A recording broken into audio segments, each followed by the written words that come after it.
let me know. What's going on, man? It's RTF Dre. I'm rocking with Real Life Entrepreneurs. Y'all check out the interview. It's a dope one. I'm gonna have my boys on my podcast soon, but y'all tap in. What's going on, everybody? You rocking with the Real Life Entrepreneurs. It's your boy A1 Steel. Hey, man, it's the biggest voice on the low. It's the Choke. Hey, man, we got us a special guest up in here, man. He holding it down for the Latinos. He holding it down for the real hustlers, the real life entrepreneurs, man. It's the big voice, RTF Dre. For sure, man. Thanks for having me. for real. So, For man, real. I had to get you on here. I've been looking at you, your podcast going crazy. You hustling all around with the parties, the clubs, you promoting, you doing video. Man, you doing everything. I'm gonna let you explain all that. But tell us a little bit about yourself, man. Tell us where you from. Tell us how you got all started. Tell us about Well, yourself. shit, I'm 23 years old. I'm from Pleasant Grove. Young buck. Oh, young bull. Oh, that make it even bigger, man. Yeah, for 23. sure. I'm from Dallas, Pleasant Grove to be exact. For sure. I come from immigrant parents. My mom's Mexican, my dad's Cuban. I'm Afro-Latino. For sure. So I That's come what's from up. immigrant parents. Yeah, man, I got a little bit of a college education background. I dropped out, just wasn't for me. Yeah. I was working valet. I was driving cars in downtown. That's how I kind of got started. You know, I was driving like rich people's cars, so I had a lot of connections and stuff like that. So where was you working at? Doing ballets and stuff. I was working like over there by American Airlines Center. For sure. Yeah, so all those big old skyscraper buildings and stuff like that. I was parking all those nice cars.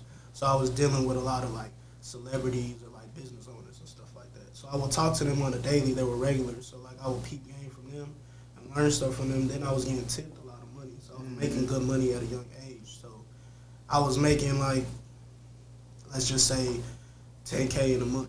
Ooh. And then I got to go back and be a broke college student. So it just wasn't adding up. So I kind of just, I left So college. tell, all right, look, you say your mom is what? She's Mexican. My dad's Cuban. Okay, make so them they come from a grind What you straight call like it? background. Afro-Latino. So Yeah, my Afro daddy's Latino. dark skinned. You would think he was black. Okay. So Yeah. he comes from like from slave ancestry. Yeah, They for came sure. from Yeah. Cuba, just For like sure. us over here in the United States. So he's dark skinned. You would think he was black. He speaks number Spanish. So what was he doing over here? What was his So he left. So Cuba's a communist country. Mhm. So you guys know Fidel Castro. He was a dictator over there, and he pretty much let a lot of Cubans were trying to escape and come to America, trying to seek, freedom, and that just wasn't allowed because you're from a communist country. Sure. So one day he got tired of always seeking out, getting people back that were trying to escape. He was like, look, if y'all want to leave, I'm gonna give y'all these amount of days to leave. So my dad did. Okay. So I don't know if you guys ever watched Scarface. Nah, You know for the sure. beginning of the movie where they're like in a refugee camp. That's where my dad was at. So he Oh, was yeah, there when for they a while. before they all Yeah. So he was there for a while, and he didn't want to go to none of the major cities like Miami or Los Angeles or New York. He was just like, man, I'm gonna go to Texas. I'm trying to get away. And that's where he met my mom and stuff like that. My mom comes from Mexico. Same story. They were just seeking freedom, and now they're here. Yeah. So what type of work did they do though? So my dad was actually a professional soccer player in Cuba. So when he came over here to the United States, he was working a regular job, but he was playing soccer for teams around his age. He was probably maybe 20, For sure. So He was a professional over there in Cuba. over there, yeah, right. So he came over here and he was cold. So I think he ended up playing semi-pro and stuff like that. And they were trying to get him to the actual leagues, but it just didn't work out because he had kids and stuff like that. So. In the real Latin community, they're real big on that. Once they have kids, it's they put their dreams on hold, and it's we gotta provide take for care our of the children. family. Yeah. And as far as my mom, she came over here when she was 8. She's from Oak Cliff, so she graduated from Sunset. Yeah, so she was smart. She was always smart. She just didn't have the money to go to college. Okay. But she's dope. She's my biggest inspiration. She got a real corporate job. Yeah, that's what I want to ask you. Okay. Yeah, she's up there with the white folks, bro. Yeah. Making big names. So. Yeah. Yeah, so that's pretty much what drives me to be an entrepreneur is them. Seeing them come from nothing, it makes me want to do things. But I do things my way in the sense of things that I'm more interested in. I'm interested in music. Yeah, that's Music, what I want. entertainment. Okay, so what were you on the more Latin side, hip hop side? What did you grow? What kind of music did you grow up in? How did you? All rap. It All was rap. always rap. Okay, It was man. always rap. It was always rap. My dad, he was really into like, and it's funny because he only speaks Spanish. Yeah. But, you know, my dad, you know, he did a couple things. You know, I'm from Pleasant Grove, so you know, you can just you can feel what he's doing. You know what I mean? Sure. So he was really big on like Jeezy, 50 Cent, stuff like that. All the trap music back then. He can understand English, because he can speak. Yeah, because he knows what they talking about in the yeah, movie, sure. in the music. So I was jamming that, and this is around the time when you guys watch Dream Champs, of course, right? Yeah, so you guys know about Noriega. So Noriega, one of his biggest things. He's one, ain't he? He's like yeah. So he's he's an Afro Latino. He's Puerto Rican and he's black. So one of the biggest things that he's done that a lot of people don't know about, but the Latin community knows about, is he went to Puerto Rico and got with like Daddy Yankee and all the like big reggaeton like artists, and brought them over to America. And that's now how you see the Bad Bunnies and going crazy. But he's one of the reasons You speak why. Spanish too? Yeah, I speak Spanish. Fluently and all. Yeah, he said Daddy can't speak both. English. Yeah, I was gonna say because you know, but Cuban and Spanish it's Yeah, like so- broken Spanish. Oh yeah. Cubans they So speak. you gotta speak both of it. You can understand both of it. For sure. Yeah, That's what's up. for sure. Yeah, Mexicans they speak Spanish like in their own tone. Of Yeah, course, it's for a different country, but they speak it a little bit slower. Cubans a lot faster, like That's Puerto what's up. Ricans and Yeah. Dominicans. That's what's up. But yeah, Noriega was part of the reason that brought like reggaeton music over to the States, and it's been big ever since. So yeah, I've always been into music. It really got heavy around like high school, middle school, college. Which went to Spruce? I went to Spruce. Went to Yeah. Spruce? I went to Okay, Spruce, bet. but my freshman year I went to Prime Prep Academy. So I played for Deion Sanders. So I was a football player too. Damn. Oh, you a football Yeah, player? yeah, I was Okay, a football big boy. player. I'm He played, gonna say. for Prime. What He you- said he played when he had What his you own was playing? school. What? Offensive line, defense tackle. I was What you playing was? tight end and offensive line. Tight Yeah, end. yeah. I was a little bit slimmer back then. Yeah, When I was okay. playing for Deion, I had a tournament around middle school at Comstock. And, Sure. it was a basketball tournament, and his team was there. He had just opened up a school in Oak Cliff called Prime Prep Academy. Yeah, for sure. And he saw me and a couple of my teammates there, and he was like, "Hey, y'all should come." That was illegal at the time, but he was telling us to come to his school, and so I did. It's prime time, so I was like, "Bet." So I went over there, but it got shut down because,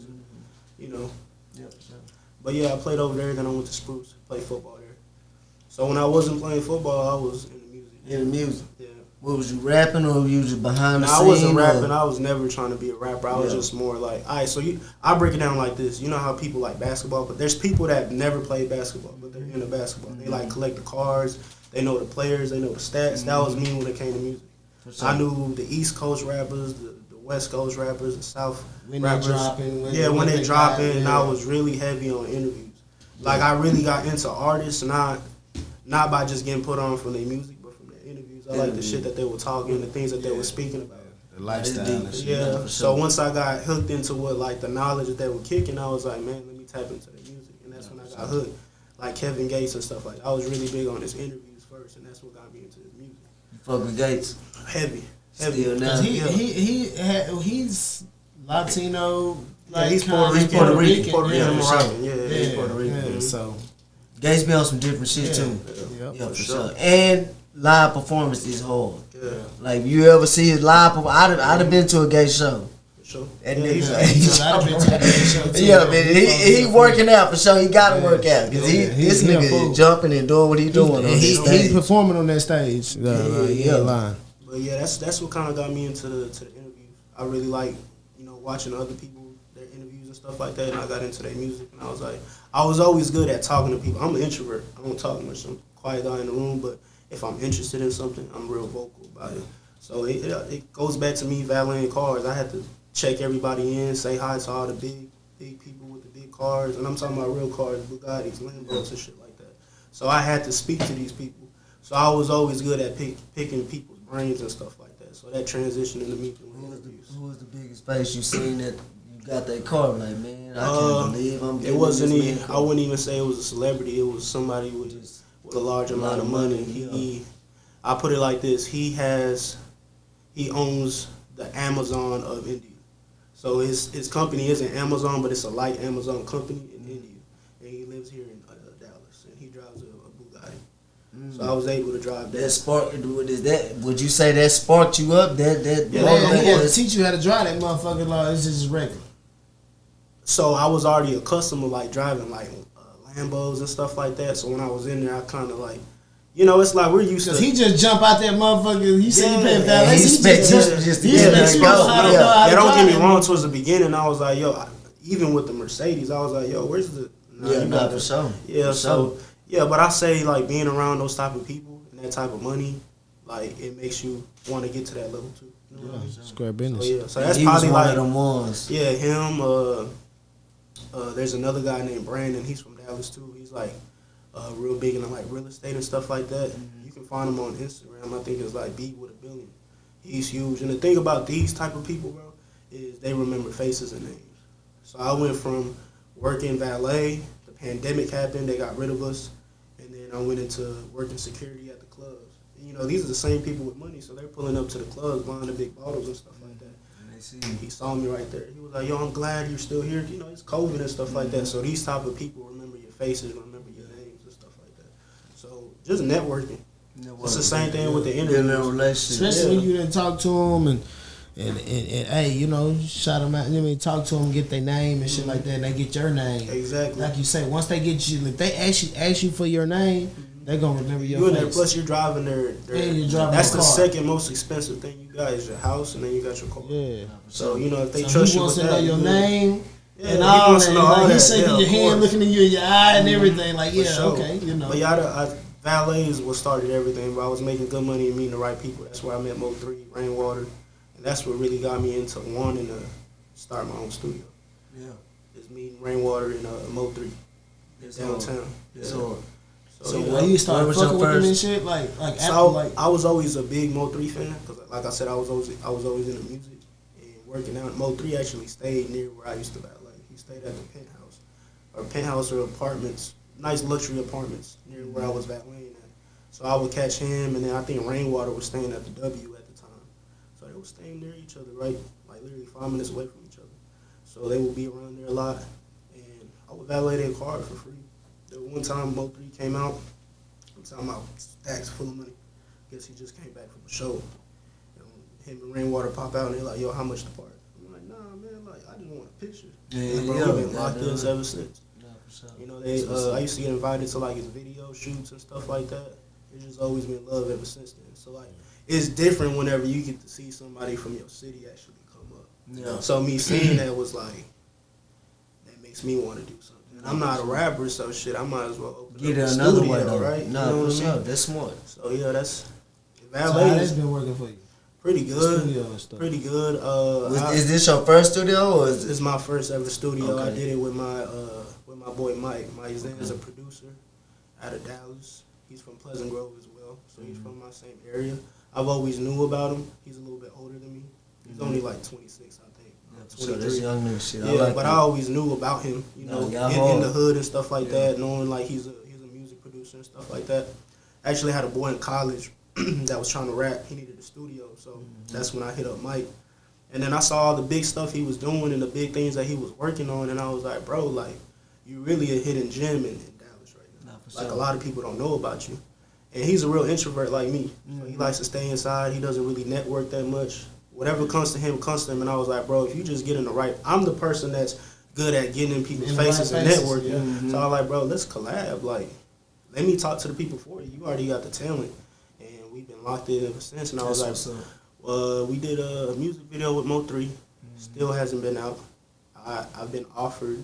I've been some saying, money for I know they hitting you up because they trying. No, they've been hitting me up He about was it. talking about Rainwater selling. He want everything that everybody got in the verse. They never put out anything Yeah. like that. He trying to get that. I can't So, speak on it too much, but I've definitely been getting hit up. That's probably like the last video, Yeah. actual video footage of Mo3. That's hard. But yeah, around that time when we shot that video, That's hard. we shot a video for us, from my partner that did a video with Mo3, and then we're also a media company, so I work with 6 Point Media. Yeah, That's I was the finna actual get in there. studio.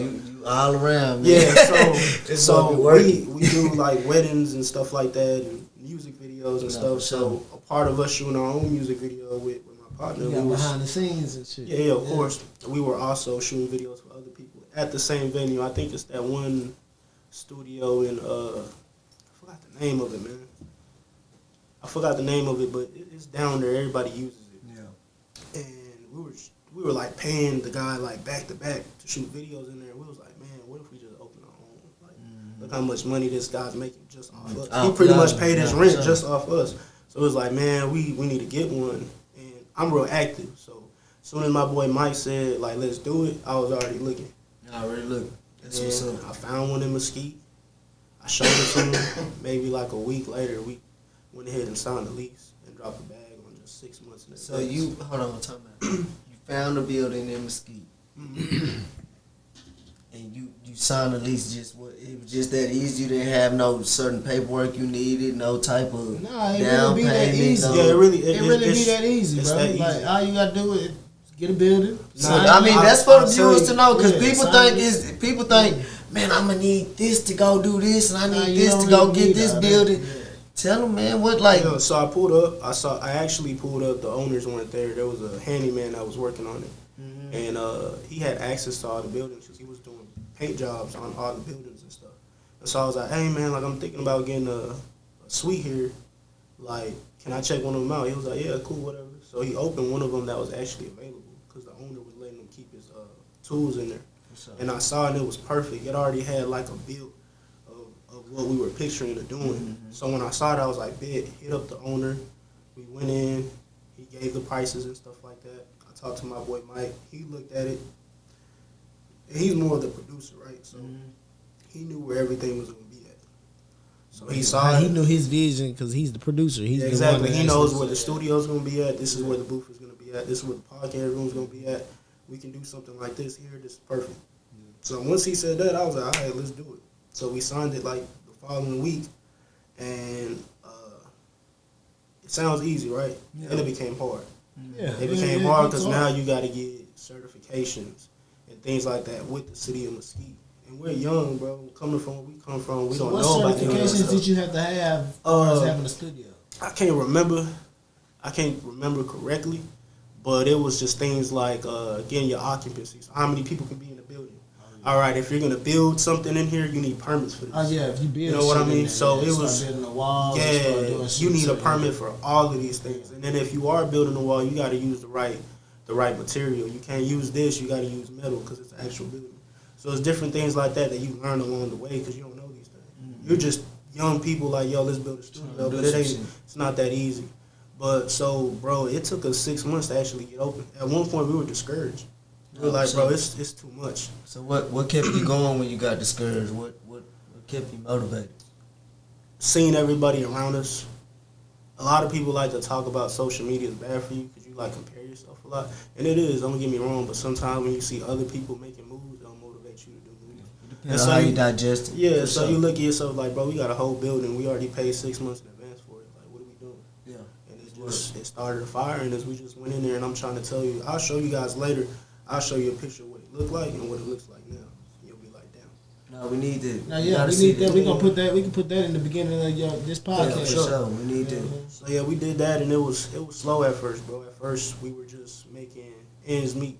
It was I would say it was successful because we weren't making any profit from the studio, but the studio was paying itself, and that's all for that sure. matters. That's all that matters. Yeah, so we were just creating in there. We had some big people coming in there, and little by little, you take photographs of the big, artists that are pulling up, and more people start tuning in. And this is around the time where like the city's saturated with like studios, so you got to come up with ideas to make yourself different from every other studios. Whether that's recording other people doing doing their actual songs after they just recorded it. I know Audio Heaven did that.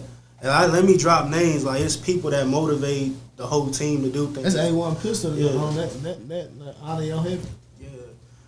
Dallas Global, seeing them do shit. BZ TV. Yeah, all that good stuff. Shout right out to now. BZTV. BZTV, man. Shout out to that boy. He locked in. Yeah, we locked in with BZ. Seeing all that stuff motivates you to try to build your brand up, and that's what we were trying to do with 6 Point. And then I started realizing that we had a little bit of difficulty with building up 6 Point. So 6 Point is everywhere, man. We do literally everything you can think of. 15s, quinceañeras, sweet 16s, weddings, music videos, producing, album cover, anything you can think of, we do it. We shoot it all. It's the best. It's probably the best quality in Dallas. But that was the issue because we were trying to push that, but at the same time, we're trying to come up in the music industry here. really all over, but you know, you got to start off locally. Exactly, yeah. And it was difficult because we just had our eggs in too many baskets.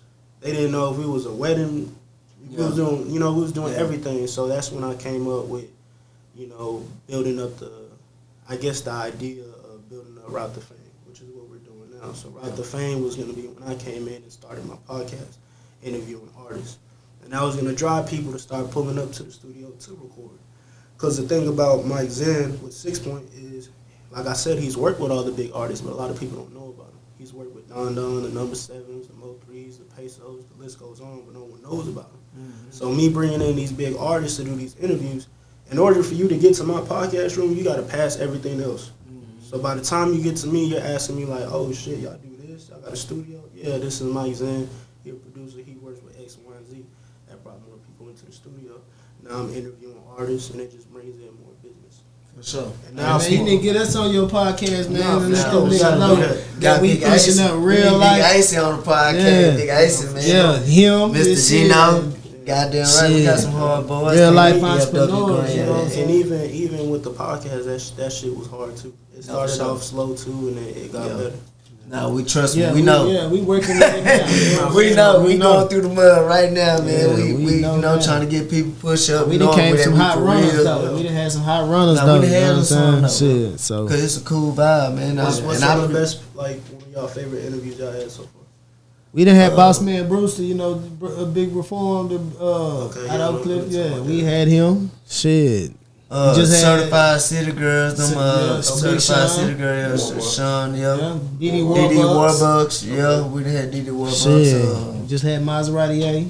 yeah. And Maserati J.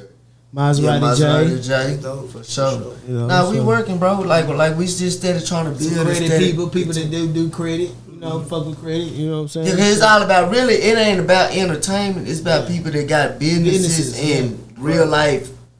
We fuck with the entertainment too. No, we do. But like, if you do entertainment and you got a business on the aspect, That's the plug. that's what we fuck looking with. for. We fuck with. You know what I'm saying? Because we tapping into what you got. We know you already known in What else are you entertainment. doing? What Yeah. you doing on the back end on the entrepreneur- entrepreneur on the real life side You know what I'm of it. saying? The You real know what life I'm of your saying? entrepreneur. What's the real? Because everything's a facade. Yeah. You know what I'm saying? Like you see a nigga on Instagram or a bitch on Instagram, female Instagram, like they look like they just got it. Mm-hmm. And they really homeless or they ain't living sleep on somebody's couch or some shit. They just got Or a lot you of see followers. people that's glamorous and they rap life or whatever, but you don't see what support the rap life. what really You know what I'm make it saying? Because happen. you Yeah. you're like you rapping, but that's not what's really What's bringing you pushing on. that- Yeah, what's you know what I'm pushing saying? that, you know what I'm this, saying? This Yeah. business So- you got going is pushing it. So we trying that's to what we touch on. we trying to touch the business. For sure.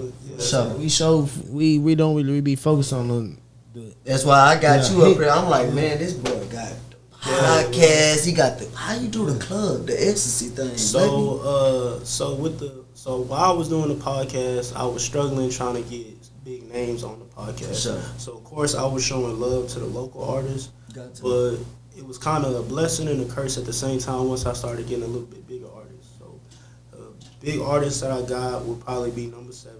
You know, he's local to us, but a lot of people know him around other states. So when I got him, and then I got Rainwater, it was like, then I got Big X the Plug. It was like, okay, like I can't just have a local, you know, artist. Because my viewers are starting to expect bigger artists coming in, so it was a struggle. You know, a lot of times you can't just have an artist pull up. They want to get paid as well, which is respected. You know, Respect. that's For how sure. they fund their For career, sure. like Yeah, you just for sure. said. So around the time I was working, I can't say it on camera, but I was working for the same people that you're using for this live right now. For sure. Right? So I was working for a big company here in the States, and all I was doing is, you know, when people take some stuff down that you put on the internet, I was the one taking that stuff down. So I was doing that, and it was pretty much like a 9 to 5. I was working in the office, and I didn't like it. And I had my boy, his name's J-Ro. He an OG to my friends and stuff like that, and he's been working at Ecstasy for like, I'm going to say maybe 10, 11 years, maybe. Mm-hmm. And he's been working there. He's made some good money in there. He kind of blessed me with the opportunity. He already knew I was doing security at other clubs, doing part-time, and he was like, bro, come to Ecstasy. We got a spot open. So when the spot opened, I came in. They gave me the job, and it was perfect because you got artists coming in here, real big people coming in here, and I was just networking. So once I started at Ecstasy, I got cool with the key people in the company, and that's when I met my boy Fernando. He's one of the managers at Ecstasy. If you ever want to pull up, call Fernando. He's gonna get you right, get you a section, make sure you have a good time. So Fernando blessed me, and he was like, "Bro, I always wanted to start a promotional team, you know, for clubs and stuff like that." The thing about Ecstasy is Ecstasy. After any club, you pulling up the Ecstasy. That was the thing. You pulling up the Ecstasy. But that's how it was. Yeah, it got saturated. It got saturated whenever they started building the after hour clubs. So like 5 a.m. The list goes on. Bellagio, Flamingo. They started building after hour spot clubs, and it started damaging the strip club. Because the players always go to the strip club after the club. That's what the after hour. That was. They didn't call it after hour. That was the after hours, right? So they started building up these other clubs, and they started like keeping away business from all the other strip clubs. Not so much Ecstasy, because Ecstasy is a powerhouse at itself, but you know they still felt some of it. Yeah. In the city for so we decided that we wanted to start our own promotional team. We found a club. Shout out Amber Rose.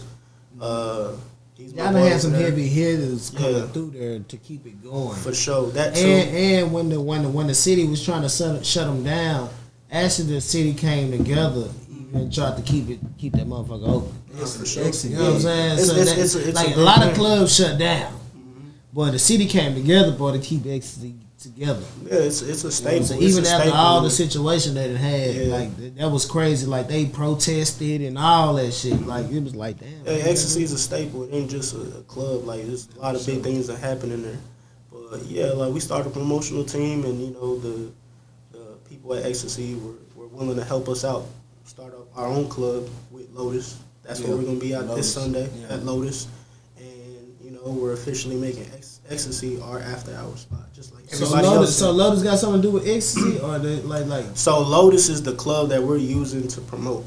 Ecstasy. So Lotus, the owner of Lotus, blesses us to come in and run the club and bring our people in. For sure. Right, and then we, you know, make negotiations. Whether it's they keep the alcohol sales, we keep the door sales, things like that. And you know, it's all business at the end of the day. And then whenever the club is closed at 2 a.m., we encourage everybody to go to Ecstasy. Yeah, you know, it's just a whole, you know. It's combined. No, it's collaboration and it's big. It's and big. It all, I see you working. Me and Cho getting into the party promoting and. Yeah, it all works out, especially if you're doing things like that in the entertainment business, man. You know. For sure. But we do pack out some parties. Like sure, this look, you see all this in here. Like we didn't have this shut down. So we trying to see what we can do with a whole bunch of more space. Nah, he working, bro. I like what he doing, bro. I'm big on what you doing, bro. I see you. I see you. Like, how do you get the ladies all to? So it looks difficult from the outside looking in, but whenever you're working there, these female that everybody wants and you know they want to be where they at, they're your coworkers. So as easy as you being my boy and being like, yo, bro, pull up. These are my homegirls. So they pulling up and like, you know, now you got a section full of baddies. They like, what's going on? These are my coworkers. No problem. But it makes it lit. Now every club wants to work with us now because when we pull up, we're bringing all our friends that we worked. We bringing the crowd. So it's like we want them to pull up because they're gonna pack out. People gonna pull up whenever they see. They spending money. They spending money. They coming and spending their cash.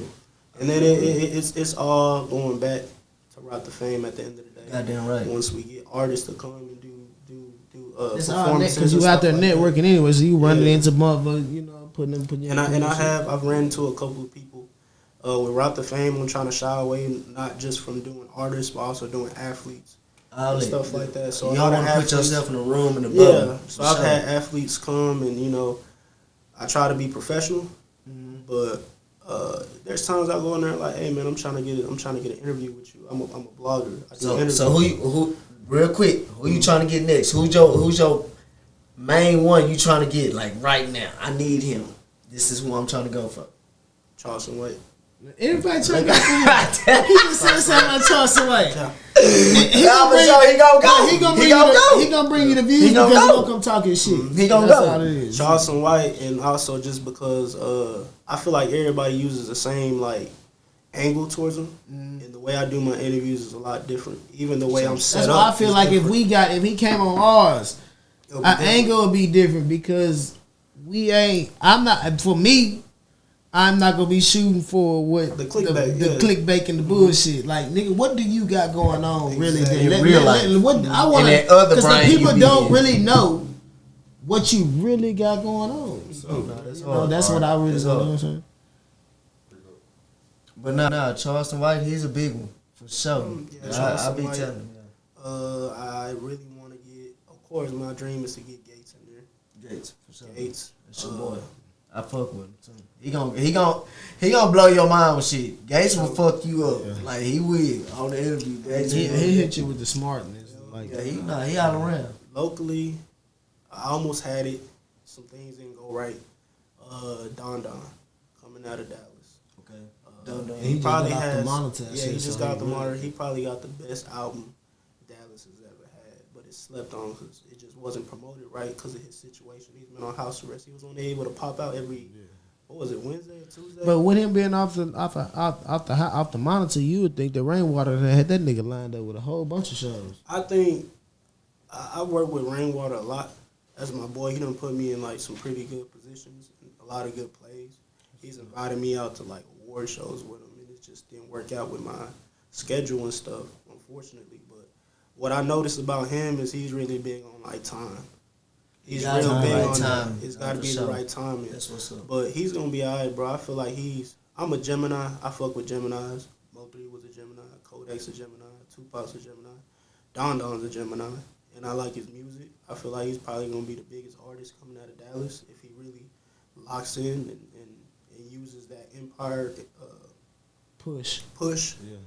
He's gonna be the biggest thing, and I want to interview him because I feel like he got a lot of shit to say. He's been on house arrest for I don't know how long. Yeah, man. That's why I said He like only he- able to come out one day. Like he got some stuff That's to why say. I feel like that's why I said like for him to like the first day that they said he was off of house arrest, it should have been a show in the city. Yeah. Like it should have been a show. I don't give a damn if it's the old songs or not because he hadn't had no show. So nigga should have been a show. Nigga, that nigga can perform old songs all the whole show. He can. He got a lot of fans too. You know His what I'm music. He got a lot of videos. How many videos? He has too. videos. They Yeah. out there. He They got a hard. catalog. He did a good catalog for him being on house arrest, but for not getting that show money. Yeah. So as soon as you get off that house arrest, nigga, I feel like just shows should have just been booked. Like when you knowing I'm finna get off of house arrest, nigga, shows should be in a party. Shows book. You know what I'm saying? Yeah, he probably had one of the biggest singles that Dallas probably ever. One of the ones Dallas could have had. After three. He had that song with Young Blue. Yeah, with Blue. It was a banger.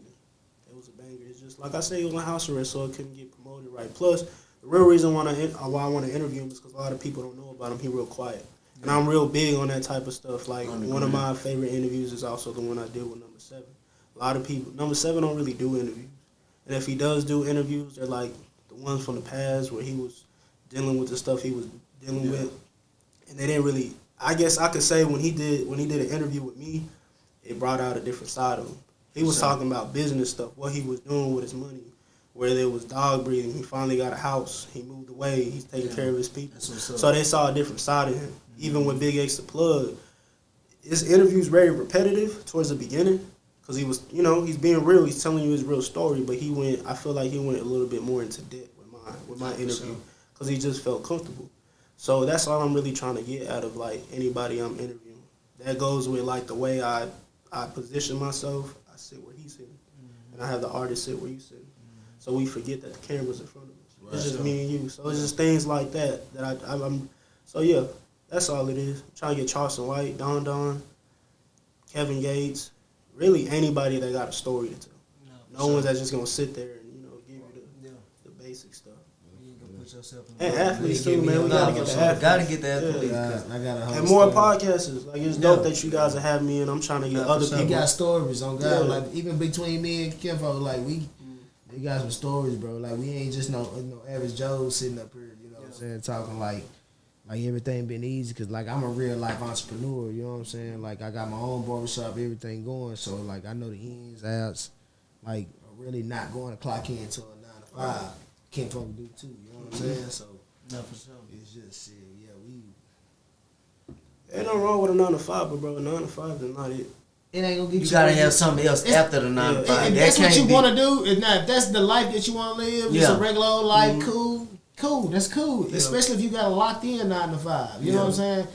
Not no temp service and shit, but you got a locked in 9 to 5. That's cool. Benefits and all that. If that's what you want to do, I'm not knocking that. That's what you want to do. Cause shit, my pops is like that, man. Like that nigga, 6-figure nigga, but he's a 9 to 5 type of nigga. But I tell him like, bro, do you not ever think like when you coming in to retire, did you ever think that you want to do something that's gonna keep making you some money? Like man, if I retire, they gonna pay me double than what I'm paying, what I'm getting paid now for the rest of my life. And he cool with that. I'm like, some people are just cool with it. They cool. I just couldn't. I can't. I'm not. That's what separates you from everybody else, though, because everybody got to play a part in this world. Bro. Yeah, like, you got people that do this. You got people some do people that. Want this. Some people. You got everybody got to play their role, bro. So some it's just like what they want to do. You the boss you are. That's what make you who you are. Right, you know what I'm saying? Talk. You took your boy. You said, all right, you ain't got that in front of people type of. You know what I'm saying? You took that and you thought of it. You know, it take people like you to take it to the next level. Yeah, everything I'm doing, it's all been with the team too. Nah, for sure. Even You gotta my boy have a team. Eli right there. Shout out to Eli, man. He really helped me out with Rock the Fame. For sure. Like, I was, gotta have a team, man. Without a team, even with the promotion things I'm doing, my boy Mike's the one doing the graphics for it, doing the pictures, taking the picture of the bottle girls. Like any venture that I'm getting into it, my team is always but there. you ain't never heard no millionaire or nobody that you done touched with that ain't never had no team. That's a fact.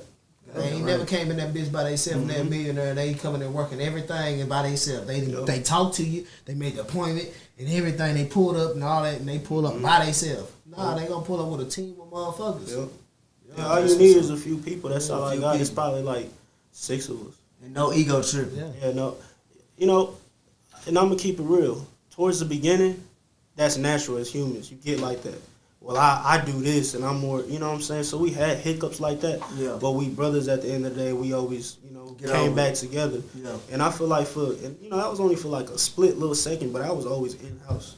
Yeah. It was always in-house. No one ever else knew about it. It was always in-house. That's what's up. And like I said, like brothers, you fix it, you get it together, and you realize you're good at doing that, you're good at doing that. All right, let's do it. So like I said, every single venture that I'm in, they play a role in it.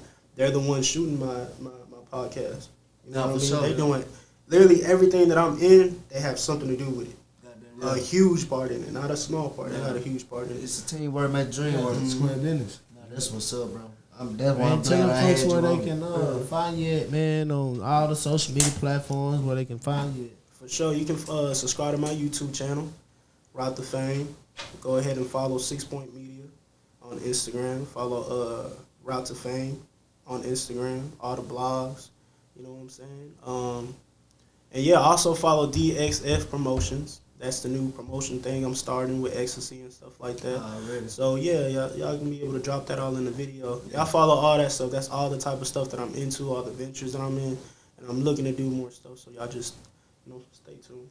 We sure tapped in with you, bro. I appreciate you. Appreciate you coming fucking with us, man. I appreciate y'all having me, man. Man, you rocking. I'm gonna get y'all my shit too, man. No, we got to, man. Please let us do it, man. Let's work. Man, you rocking with the real life entrepreneurs, man. You rocking with your boy A1 Steel, man. Hey, man, it's the show. We gotta go.